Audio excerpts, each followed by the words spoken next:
Sir आज जांच करने सीतापुर पहुंचे हैं जी। क्या कुछ जांच आपकी रही है? जांच जैसा पता है वायरल वीडियो के प्रकरण में डायरेक्टर बेसिक महोदय द्वारा जांच दी गई और जिलाधिकारी सीतापुर की तरफ से मैडम एसडीएम मैडम नामित हैं। तो जांच में स्कूल पे गया था, जो नदवा प्राथमिक विद्यालय है वहाँ गया था। वहाँ कुछ गाँव वालों से हालांकि लोग बात करने को बहुत तैयार नहीं थे, तब भी उनसे बात किया, कुछ बच्चों से बात की, वहाँ पे ARPs थे उनसे बात की, BO से बात की, इतने लोगों से बात की और फिर यहाँ आया हूँ। तो यहाँ जिला विशेष अधिकारी सीतापुर से वार्ता की, स्टाफ से बोला है, अभी सबसे मैं खुद ही जाके बोला हूँ सबसे कि जो भी कुछ उनका वर्जन है वो दे दें। तो जो भी बयान वगैरह मैंने जो लिखना चाहते हैं, यही स्थिति है। बच्चे वहाँ स्कूल नहीं जाना चाह रहे हैं, क्या वजह है? बच्चे जाना नहीं चाह रहे हैं, ये तो बड़ा कठिन प्रश्न है। अभी तो वहाँ स्थितियाँ ऐसी हैं कि गांव के लोग मेरे पहुँचते ही सारे लोग एकत्र हो गए। तो केवल पढ़ाई का मैटर नहीं दिखा, केवल पढ़ाई का मैटर है, लेकिन बच्चों के लिए 2 टीचर आज BO ने लगाए हैं और एक शिक्षा मित्र पहले से अनुराग श्रीवास्तव वहाँ अटैच किए गए हैं। तो 3 टीचर हैं और छात्र संख्या के हिसाब से पर्याप्त अध्यापक दे के ये प्रयास किया जा रहा है। और सारे ARPs को भी आज BO के माध्यम से 5वें ARP को भी निर्देशित किया गया है कि वो एक-एक करके जाएंगे और गाँव में संपर्क करके बच्चों को समझाएंगे कि बच्चों की पढ़ाई कितनी जरूरी है, तो वो विद्यालय उनको ले आएंगे। BSA और आरोपी शिक्षक का एक ऑडियो वायरल हो रहा है जिसमें BSA साफ तौर पर कहते दिख रहे हैं कि वो टीचर महीने में 1 दिन जाएंगी, बाकी दिन की हाजिरी आपको लगवानी है। एक अधिकारी जिसके ऊपर ये जिम्मेदारी बनती है कि हर टीचर समय से स्कूल पहुंचे, अगर उसके द्वारा ऐसा कहा जा रहा है, क्या कारण हो सकता है इसके पीछे? देखिए, आप मीडिया से हैं तो इसमें मैं एक चीज़ कहूँगा, किसी भी चीज़ को अगर उसको अंतिम रूप मैंने आप उसको निष्कर्ष देते हैं तो उसकी जांच पड़ताल ठीक से हो जानी चाहिए। और वायरल ऑडियो की पुष्टि कहीं से अभी तक तो नहीं हुई है, कहीं से कि ना BSA ने बताया कि उनसे कोई बातचीत हुई है या आरोपी शिक्षक दे दें। अगर किसी के मोबाइल की रिकॉर्डिंग मिले तब मैं उसको कहूँ कि वायरल ऑडियो है, ऐसा मैंने मौजूद है। आज की डेट में AI जनरेटेड क्या चीज़ें हैं, इसकी सत्यता बिना फॉरेंसिक लैब से सत्यापन करा नहीं कही जा सकती, तो इस पर वर्जन देना कठिन है। जो सोशल मीडिया पर सर वायरल हो रहा है कि BSA सीतापुर का निलंबन कर दिया गया, इसमें कितनी सच्चाई है?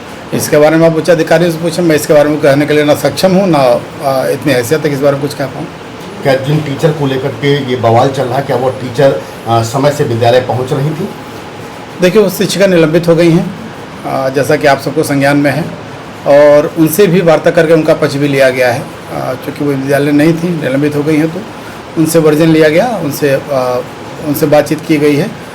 और एक और अध्यापक जो निलंबित है पहले से, संतोष वर्मा, उनसे बातचीत करने का प्रयास किया, लेकिन उनका फ़ोन लगातार बंद आ रहा है, जो मेरे पास नंबर है। आपने विद्यालय में जाकर के बात की है, आपने BSA साहब से बात की है, आपने जो शिक्षिका निलंबित हैं उनसे बात की है, इन सबसे बातचीत करने के बाद में आखिर आपका अपना कुछ क्या है?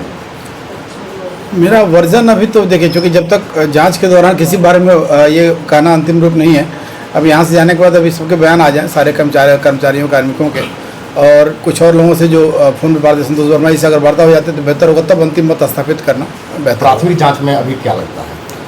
प्राथमिक जांच में विद्यालय पर मैंने आपको बता दिया, विद्यालय पर स्थितियां केवल पढ़ाई के लिए या बच्चों के प्रति हम लगातार विभाग प्रयास कर रहा है कि बच्चे आएँ, तो अभी हम उस पर फोकस कर रहे हैं कि बच्चे आएँ। और ये बाकी चीज़ें कि इस मुद्दे पर कि वो टीचर नहीं आती हैं, ये जांच उसमें निलंबित हो गई हैं, ये बृहद जांच का विषय है, इसमें जांच अधिकारी भी नामित हो गया है।